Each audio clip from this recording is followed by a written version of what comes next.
তখন একজন আরেকজনকে জড়ায় ধরে, এমন ভাবে ধরে আর ছাড়ে না। আল্লাহ পাক বীর্যের একটা ফোঁটা বড়ির মতো ট্যাবলেটের মতো গোল করে বানিয়ে এই নেগেটিভ পজিটিভ এই দুইটা শুক্রকীট, এটাকে মায়ের জরায়ুর মুখটা খুলে জরায়ুর ভিতরে ঢুকাই দেন। মায়ের জরায়ুটা একটা রক্তের থলি, আর কিছু না, শুধু রক্ত।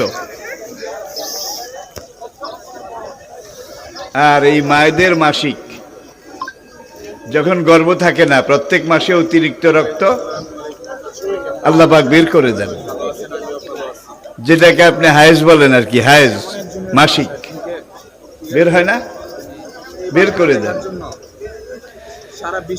যখন ওই মুজাক্কার মুআন্নাস মিলে দুইটা প্রাণের স্পন্দন, একটা পুরুষের শুক্রাণু আর একটা নারীর ডিম্বাণু, এটাকে আল্লাহ জরায়ের ভিতরে ঢুকাই দেন।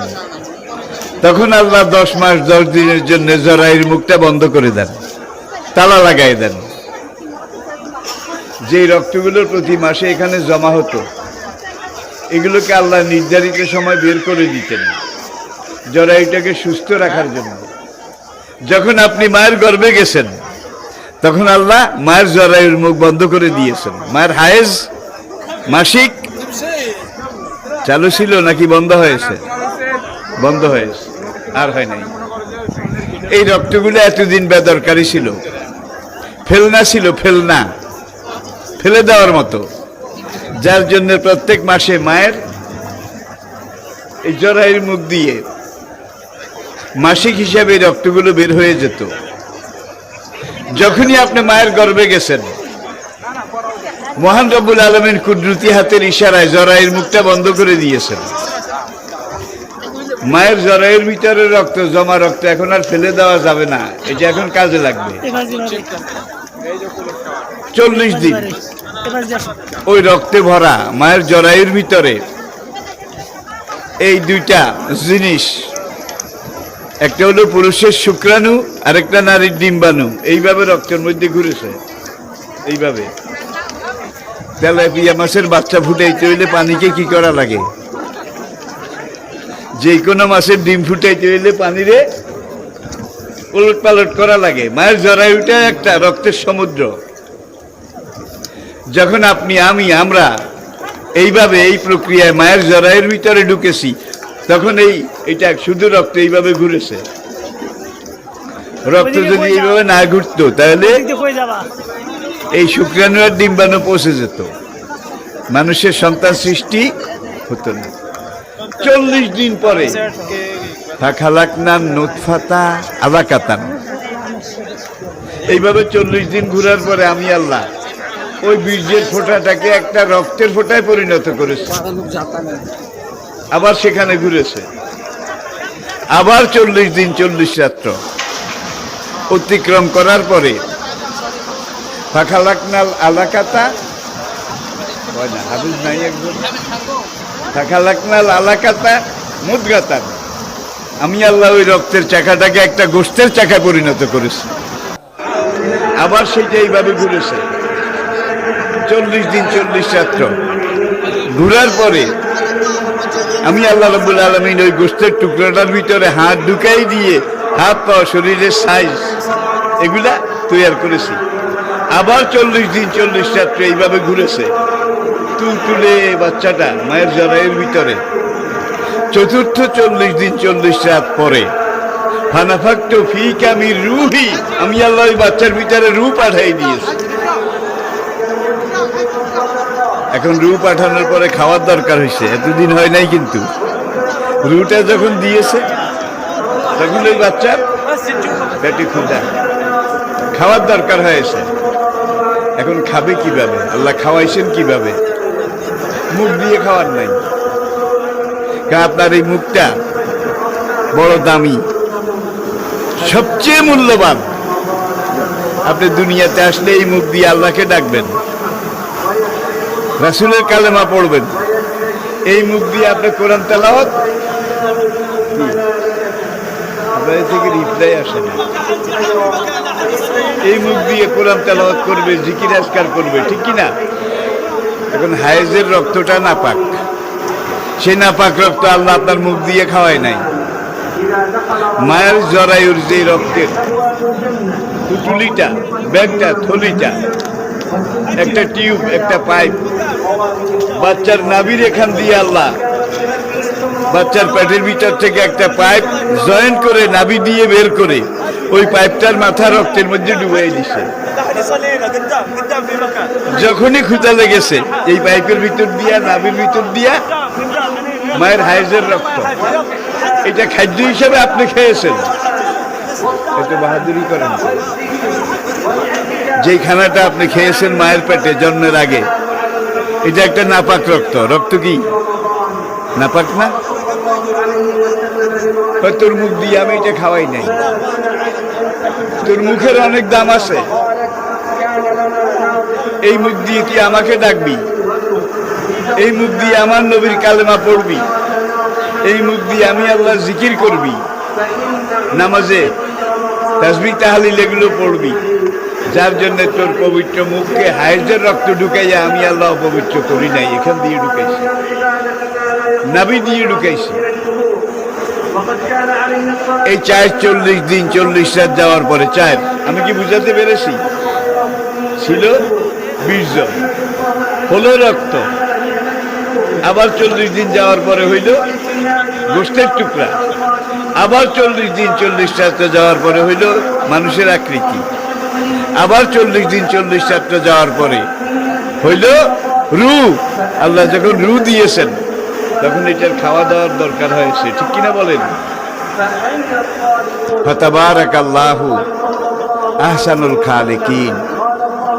কত বরকতময়, গৌরবময়, কত মহিয়ান, কত গরিয়ান, কত অসীম করুন দয়াবান সেই মহান রব,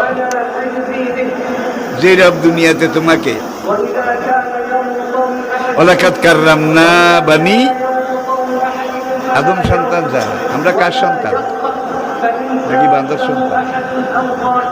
কিন্তু কয় আমাদের বাপদাদা 14 গোষ্ঠী নাকি বান্দর আসলে। গতবার যখন এইটা হলো বাচ্চাদের সিলেবাসের মধ্যে কার আদম না বান্দর, তাহলে কোরআন মিথ্যা, হাদিস মিথ্যা, লক্ষ লক্ষ নবী রাসূল মিথ্যা, ঠিক কিনা বলেন? আসলে যারা আমরা বান্দর সন্তান। বান্দর বুড়ো হলে গাছের আগ ডালে উঠে, মাঝখানে উঠে না, ঠিক কিনা বলেন?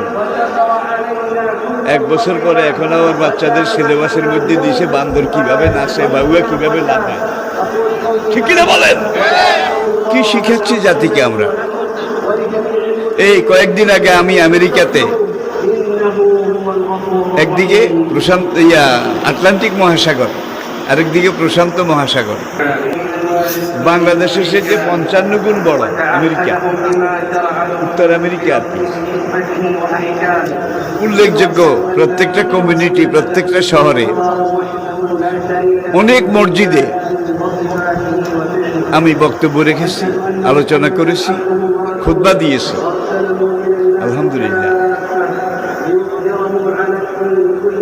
এখন আমাকে বলতেই হয়, সে আমেরিকা বলেন, ব্রিটেন বলেন, কানাডা বলেন, পশ্চিমী দুনিয়া বলেন, আবার উত্তর বেল্টে আপনি চলে যান, উত্তর বেল্টে দুনিয়ার উত্তর প্রান্তে চলে যান, জাপান বলেন, কোরিয়া বলেন, উত্তর বেল্টের অধিকাংশ নাগরিক বৌদ্ধ, আর পশ্চিম দুনিয়ার অধিকাংশ নাগরিক তারা খ্রিস্টান, তাদের সংখ্যা সবচেয়ে বেশি। সেকেন্ড মুসলিম, থার্ড ইহুদি সংখ্যা, পরিসংখ্যান। সেই পশ্চিমী দুনিয়ায় মুসলমানের সংখ্যা এত, মানুষ প্রত্যেকদিন ইসলাম গ্রহণ করতেছে। সেখানকার জ্ঞানী গুণী পণ্ডিতেরা বলে এইভাবে যদি করতে থাকে তাহলে 2050-এর ভিতরে কানাডা, তারপরে যুক্তরাজ্য, ল্যাটিন আমেরিকা, এই দেশগুলো মুসলিম মেজরিটি হয়ে যাবে। এটাকে কেউ ঠেকায় রাখতে পারবে না। উত্তর বেল্টে যান, বৌদ্ধদের যেই দুনিয়া, সেখানে যান, দেখবেন রাশিয়া কমিউনিস্ট রাষ্ট্র। ভ্লাদিমির পুতিন বর্তমান বিশ্বের দ্বিতীয় শক্তিশালী ক্ষমতাধর রাষ্ট্রের প্রেসিডেন্ট। পুতিন রাশিয়ার। এই 2 বছর আগে যখন কমিউনিস্ট পার্টির নির্বাচন হয়ে গেল,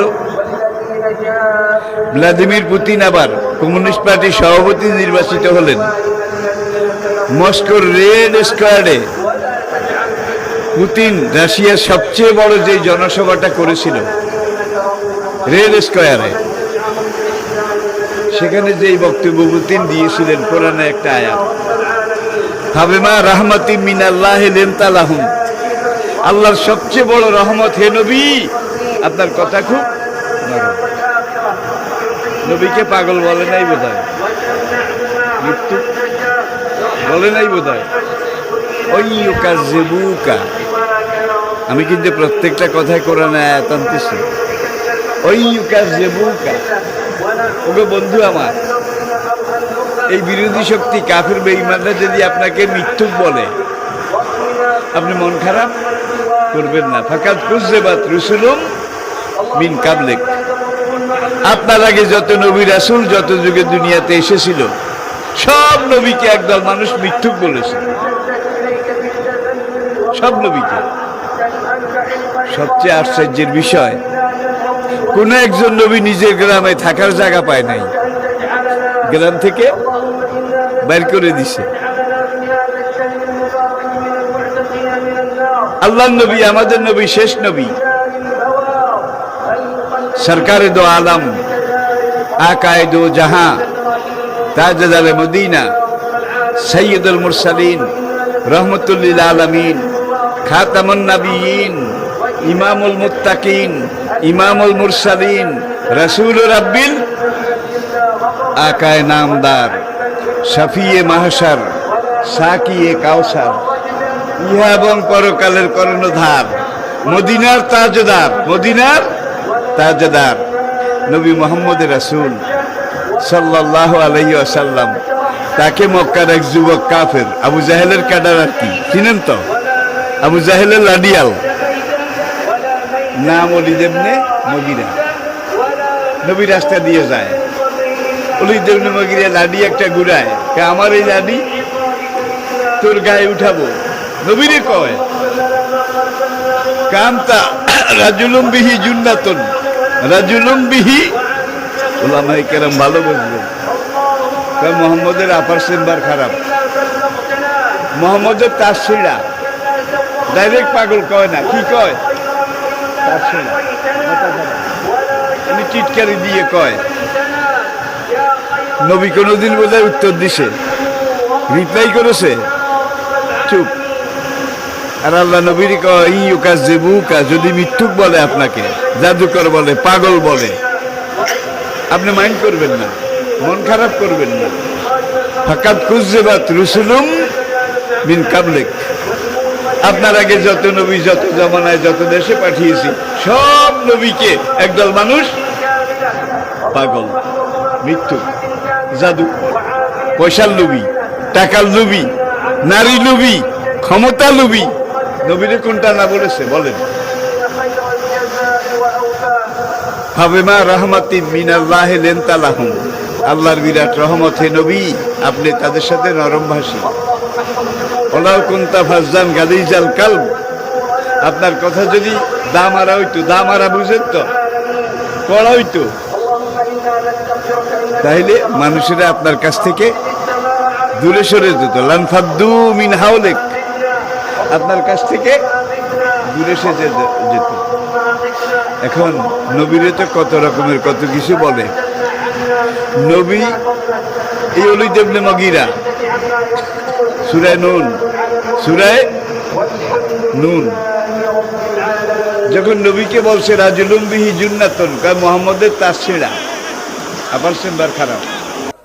নবী তো জবাব দেবেন না, এবার আল্লাহ জবাব দিছে, ফালা তুতে, হে নবী আমার, বন্ধু আমার, যে আপনাকে তার ছিঁড়া বলেছে, অ্যাবনর্মাল বলেছে, পাগল বলেছে, সে পাপী, সে গুনাহগার। উতুল্লিন সে পরনিন্দাকারী, সে গীবতকারী, সে উতুল্লিন বাদা জালেকা জানিম, সব কথার বড় কথা, সে তার মায়ের জারের সন্তান। উতুল্লিন বাদা জালেকা জানিম, যে ওলিদ ইবনে মাগিরা আপনাকে পাগল কইছে, তার সেরা কইছে আমি আল্লাহ বলছি। হে নবী, আপনি হয়তো জানেন না, সে তার মায়ের জারের সন্তান। অন্যান্য কাফেররা ওলিদ ইবনে মাগিরা এতদিন দেখলে কইতো হবল ঠাকুরের জয়, জয় মানাস ঠাকুর, ঠাকুরের জয়, ঠাকুরের জয়। এখন ওলিদ ইবনে মাগিরা দেখলে সবাই মোহাম্মদের সব কথা সত্য। আসলে আমরা মানি না, তাহলে আমাদের স্বার্থ নষ্ট হয়। মোহাম্মদের সব কথা সত্য, কিন্তু আমরা মোহাম্মদকে মিথ্যা, মিথ্যুক, জাদুকর, পাগল এগুলা বলি কেন? এই যুগবতা বলে না, এই যুগবতা বলে না। আসেন আর একটু সামনে আসেন। এখন বন্ধু বান্ধব যারা আসিল ওলিদ ইবনে মাগিরার কাছ থেকে দূরে সরে গেছে। এখন দেখলে কথাও বলে না। ওলিদ ইবনে মাগিরা একদিন শপথ করে, এই জীবন রেখে লাভ কি, বন্ধু বান্ধব সব আমারে ছাড়ছে, আপনজন যারা এতদিন আমাকে নমস্কার করতো, কোলাকুলি করতো, কেউ আমার দিকে চায় না, এই জীবন রেখে লাভ কি? কেন, তোমার কি হয়েছে? মোহাম্মদের কোরআনে কইছে আমি নাকি হারামজাদা। এবার ওদের একটু ভালো বুঝছেন, আমি নাকি আমার মায়ের জারজ সন্তান। আরে কাফেরে কয় ওলিদ ইবনে মাগিরা মুহাম্মদের সব কথা সত্য, কোরআনের সব কথা সত্য, তোরটা কি এটা আমরা জানি না। মুহাম্মদের সব কথা সত্য, কোরআনের সব কথা সত্য, আমরা মানি না, আমাদের স্বার্থ নষ্ট হয়। এই যুগেও তো এই একটাই, স্বার্থ নষ্ট হয়। 116 জন আলেম, বাংলাদেশের জাতীয় পর্যায়ের আলেম, তাদের বিরুদ্ধে একদল বিশেষ অজ্ঞ, বিশেষ অজ্ঞ, তারা সরকারের কাছে লিখিতভাবে দিছে এই 116 জন আলেম বাংলাদেশ থেকে টাকা পাচার করে বিদেশে।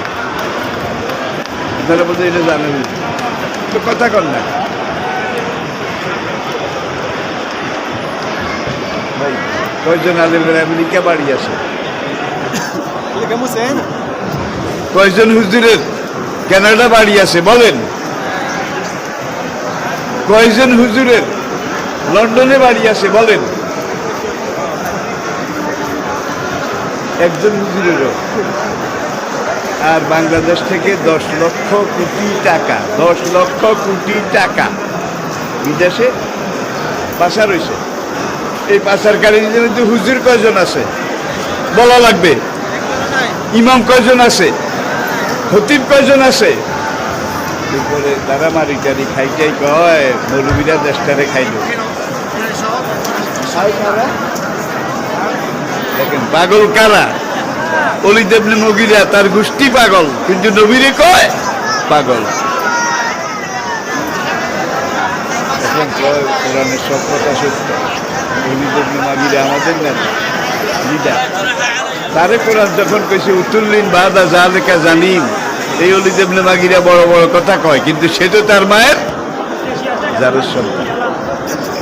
ওলিদ ইবনে মাগিরা কয় এখন আমি এটা প্রমাণ কিভাবে করি? তখন সঙ্গীরা পরামর্শ দিল, আবু জাহেলও আছে এটার মধ্যে, মুরব্বী তার, তোর মায়ের কাছে গিয়ে একটু জিজ্ঞাসা করি আয়, আর কোনো খালি খালি খবর পাওয়া যাবে না, তোর মায়ের কাছে জিজ্ঞাসা করে আয়। সাক্ষী একজনই, মা। ওলিদ ইবনে মাগিরা গাছগুহার চিনেন, গোটা মানুষ এক কবে কেটে ফেলে।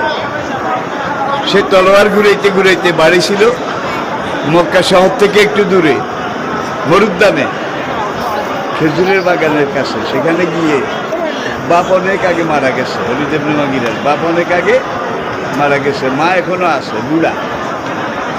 এখন মাকে জিজ্ঞেস করতে যায়, ঘরে গিয়ে দেখে মা খেজুর পাতা এটা দিয়ে পাখা বুনতেছে, পাখা। আগে বুড়িরা খেজুর পাতা এটা দিয়ে পাখা বলতেছে। গাছ গোয়ার ছেলে ওই দেবনে মাগিরা তলার ঘুরায় আর কয়, মা হয়েছি যেদিন মরেছি সেদিন। কোরআনের সব কথা সত্য, মোহাম্মদের সব কথা সত্য। মোহাম্মদের কোরআন বলছে আমি নাকি তোমার জারজ সন্তান। এই হারাম জীবন, অবৈধ জীবন জারজ সন্তান হিসেবে দুনিয়াতে বেশি কোনো লাভ নাই। মা তুমি আমার সত্য কথা কও, তা নাইলে এই তলোয়ার খোলা আছে, আগে তোমারও এক কবে শেষ, তারপরে আমারও এক কবে শেষ। মা পুপারে আমরা বিদায় নিয়ে চলে যাব। এই বদনাম, এই অপবাদ, এই কলঙ্ক, এটা মাথায় ধারণ করে বেঁচে থেকে কোনো লাভ নাই। মা সত্য কথা কও, সত্য। এই দিলাম দিলাম কল্লা ঘুরাইয়া দেয়। যেই গাছ গোয়ার ছেলে কল্লা আজকে রাখবে না মায়ের, বাবা কোপ দিস না, কইতে আসি, বাবা কোপ দিস না, কইতে আসি, কথা হাতাড়ি কও। আসলে কথা তো হাসা, কথা তো ঠিক। বলি দেবনে মাগিরা তার মাকে জিজ্ঞেস করে কিভাবে, তোর বাবা যেদিন আমাকে বিয়ে করে প্রথম বাড়িতে ঘরে এনেছিল, সেই বিয়ের রাতে তোর বাবার হানিমুন, যে রাতে হবে হানিমুন, মধুচন্দ্রিমা, তোর বাবার একটা বাত জ্বর হয়েছিল। বাত জ্বর আগের বুড়ারা কইতে পারবে, শান্তিবাতিক জ্বর, এই জ্বর, ওই জ্বর হইলে অঙ্গ একটা, যে কোনো একটা অঙ্গ নষ্ট হয়ে যেত। এখন অবশ্য ওগুলোও নাই, গুটি বসন্তও নাই, তবে এগুলোর বাবা আছে করুণা। করুণা আল্লাহ শুকর। আমাদের পার্শ্ববর্তী ভারতে 2 বছরের করুণায় 2 লাখের বেশি মানুষ মারা গেছে।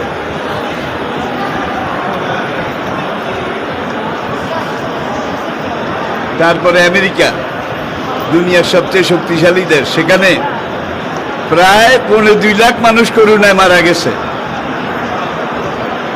বাংলাদেশে কয় লাখ গেছে? মধ্যপ্রাচ্যে আরব দেশে কয় লাখ গেছে? যত বাস ডলা সব অমুসলিমদের উপরে। তবে তুফান যখন আসে তখন একটি এক কিনা ধরে ভাঙে, মেসাকার করে, ঠিক কিনা বলেন? কিন্তু এই করুণা প্রমাণ করেছে যে তিরমিজি শরীফের কিয়ামতের আলামত, আশরাত সাআতের হাদিস, নবীজি ইরশাদ করেছেন এমন এমন ব্যারাম, এমন এমন রোগ ব্যাধি শুরু হবে যে রোগের নাম এর আগে কোনোদিন মানুষ শুনে নাই। এমন এমন বিমার বের হবে যে বিমারের কোনো ঔষধ, কোনো মেডিসিন, কোনো চিকিৎসা বিজ্ঞানে পাওয়া যাবে না। ওয়ায়াতিন তুতাবিউ কানিজামিন কোতায়াত সিলকাতুহু ফাতাতাবা।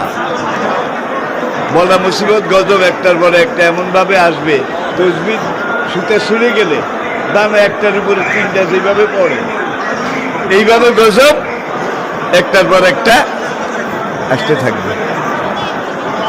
পুরা দুনিয়ার বর্তমান প্রেক্ষিত এটা যদি আপনি দেখেন, তাহলে দেখবেন মুসলমান তো আমরা আছি নামে, আসলে কামে না। নামে, এই নামের কারণেও, এই নামের বরকতে আল্লাহ আমাদেরকে অনেক বেশি কনসিডার করতেছেন, অনেক বেশি দয়া করতেছেন, ঠিক কিনা বলেন? আরে যদি নামের মুসলমান না হইয়া কামের মুসলমান হইতাম, তাহলে পুরা দুনিয়াকে আল্লাহ আমাদের পায়ের উপরে এনে ফেলে দিত। যদি কামের মুসলমান হইতাম, আমেরিকাকে ভয় করা লাগতো না, পার্শ্ববর্তী কোনো বড় শক্তিকে ভয় করা লাগতো না। আল্লাহর শক্তিতে যারা শক্তিমান, আল্লাহর উপরে যারা ইমানদার,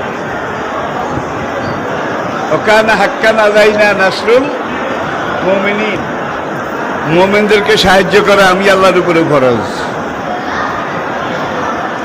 আচ্ছা, অসুবিধা? তো আমি যে কথাটা আপনাদেরকে বলতেছিলাম, যতদিন মুসলমান জাতি কোরআন নিয়েছিল, হাদিস নিয়েছিল, ইসলাম নিয়েছিল রোমান সাম্রাজ্য, শত শত শত শত বছরের রোমান সাম্রাজ্য, পারস্য সাম্রাজ্য। তারা ইসলামের কাছে এসে কি আত্মসমর্পণ, সারেন্ডার করে। এর আগে ইসলাম যখন মক্কায় আসলো, দুইটা সুপার পাওয়ার ছিল। একটার নামে কোরআনে আল্লাহ একটা সূরা নাজিল করেছেন, রোম, সূরায়ে রোম। ঠিক একই সময়ে সমসাময়িক কালে আরেকটা শক্তি পৃথিবীতে ছিল, ওটা পারস্য। পারস্য, ও রোম হলো কয়সার, পারস্য ছিল কেসরা। কেসরা নবী হিজরত করে মদিনা যাচ্ছে আল্লাহর নির্দেশে। কাফেররা সারা রাত ঘর বেষ্টন করে আসিল, ঘর ঘেরাও করে আসিল।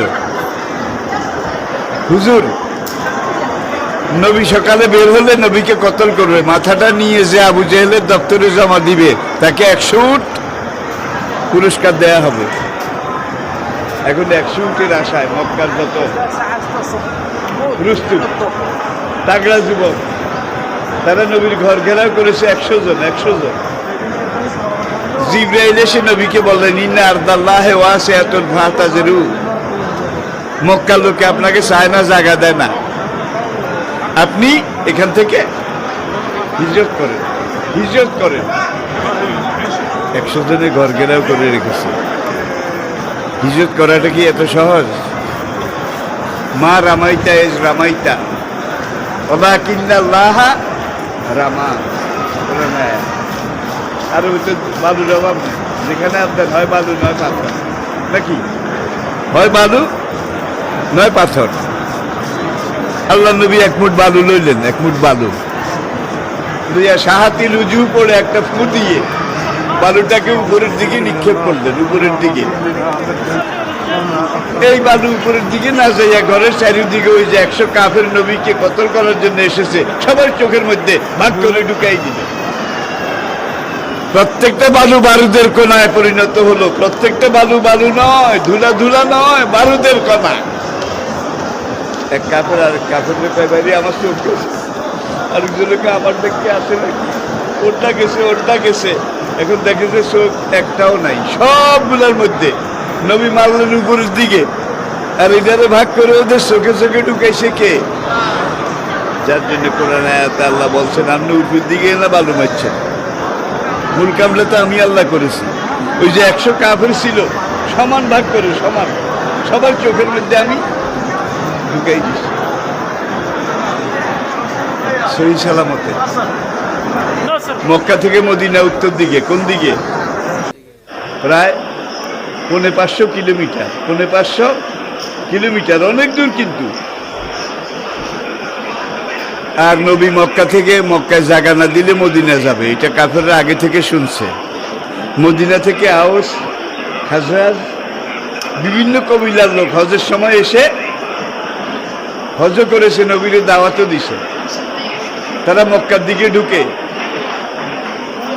এখন আবু জাহেলরা কয় মোহাম্মদের কথায় জাদুর আসর আছে, জাদুর আসর আছে।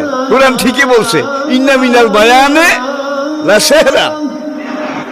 আসলে কোরআনের আয়াতের মধ্যে জাদুর মতো আসর আছে না নাই? আজকের এই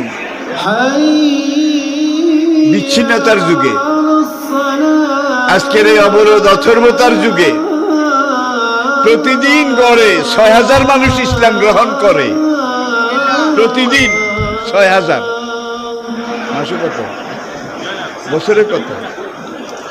ওয়াজের শুরুতে বলছিলাম, রাশিয়ার প্রেসিডেন্ট পুতিন বলেছে যে আমার রাশিয়া, সোভিয়েত ইউনিয়ন ছিল তখন, আমার রাশিয়ায় প্রতিদিন যেই হারে মানুষ ইসলাম গ্রহণ করতেছে, এইভাবে যদি করতে থাকে, এই 2070 সালের মধ্যে রাশিয়া মুসলিম মেজরিটি হয়ে যাবে। এটাকে কেউ ঠেকাইতে পারবে না। চীন বিশাল আর একটা দেশ, রাশিয়ার পাশে কমিউনিস্ট দেশ, এটাও বৌদ্ধ।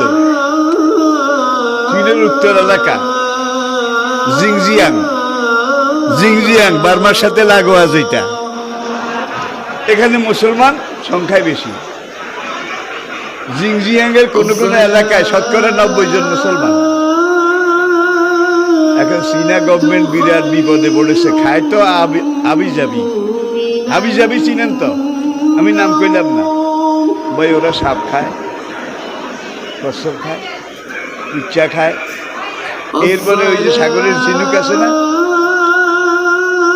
আমি জাপানে এক দোকানে গেলাম, সাউথ কোরিয়া।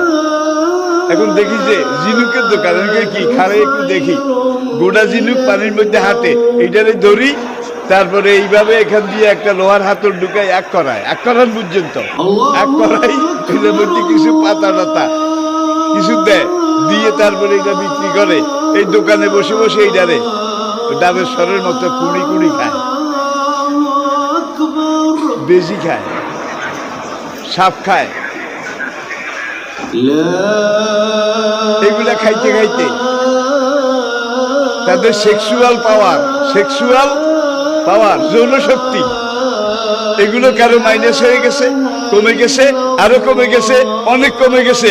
কেউ এক করে হাবুলেস মোটেও নাই, জিরো। চীনের সাধারণ মুসলিম তারা বিয়ে করলে অনেক পরিবারে একটা সন্তানও জন্ম হয় না। কোন কোন স্বামী স্ত্রীর সারা জীবনের কামাই একটা সন্তান।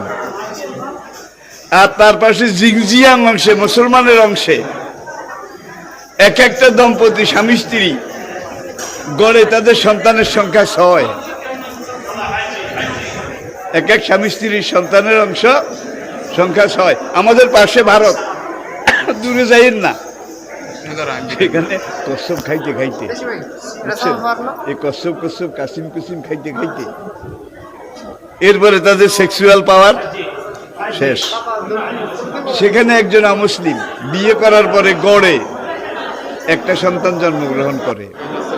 আর এই ভারতের একজন মুসলিম বিয়ে করার পরে তাদের সন্তানের সংখ্যা 5 থেকে 8 জন। বাবুরে যেইভাবে উইতে আছে, বাড়তে আছে, এইভাবে যদি বাড়ে আগামী 20-30 বছর পরে,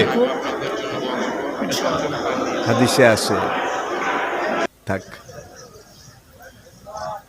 কিতাবুল ইলমের একটা হাদিস, আবু হুরায়রা রাদিয়াল্লাহু তাআলা আনহু থেকে, আপনারা দেখে নেবেন। আসসালামু আলাইকুম ওয়া রাহমাতুল্লাহি ওয়া বারাকাতুহু। গাইস, দেখতে পাচ্ছেন আন আবি হুরায়রা রাদিয়াল্লাহু তাআলা আনহু قال قال رسول الله صلى الله عليه وسلم হাসালতু আনিন নবী সাল্লাল্লাহু আলাইহি ওয়াসাল্লাম ইলমাইনে।